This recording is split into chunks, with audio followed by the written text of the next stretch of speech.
आपण पाहताय महाराष्ट्र खबर न्यूज। या बातमीचे प्रायोजक आहेत Shri Ganesh jewellers and Saraf production Pune. एक गर्भवती महिलेची प्रसूतीची वेळ जवळ आली होती।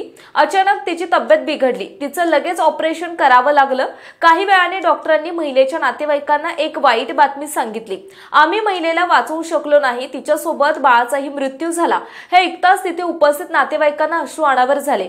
शोकमग्न वातावरणामध्ये नातेवाईकांनी रुग्णालयातील औपचारिकता पूर्ण केल्या आणि महिलेचा मृतदेह घरी घेऊन आले। स्मशानभूमीत महिलेच्या मृतदेहावर अंत्यसंस्कार करण्यात आले।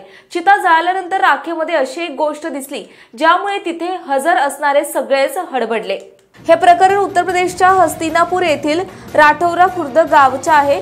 मेरठच्या हॉस्पिटलमधील डॉक्टरांच्या बेजबाबदारपणे सर्व घडलं।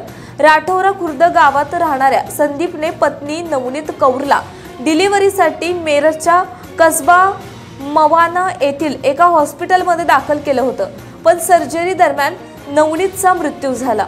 त्यानंतर नातेवाईकांनी स्मशानभूमीत मृतदेहावर अंत्यसंस्कार केले। त्यावेळी मृत महिलेच्या नवऱ्याला तिच्या राखेमध्ये सर्जिकल ब्लेड दिसलं। त्याने ते सर्जिकल ब्लेड उचललं आणि थेट पोलीस स्टेशन गाठलं। महिलेच्या ऑपरेशन दरम्यान तिच्या पोटामध्ये हे सर्जिकल ब्लेड राहिलं, त्यामुळे तिचा मृत्यू झाला असा आरोप महिलेच्या पतीने केला आहे। नातेवाईकांनी या घटनेचा व्हिडिओ बनवला असून तो सोशल मीडियावर व्हायरल झालाय। आपण पाहताय महाराष्ट्र खबर न्यूज। या बातमीचे प्रायोजक आहेत Shri Ganesh jewellers and Saraf production Pune.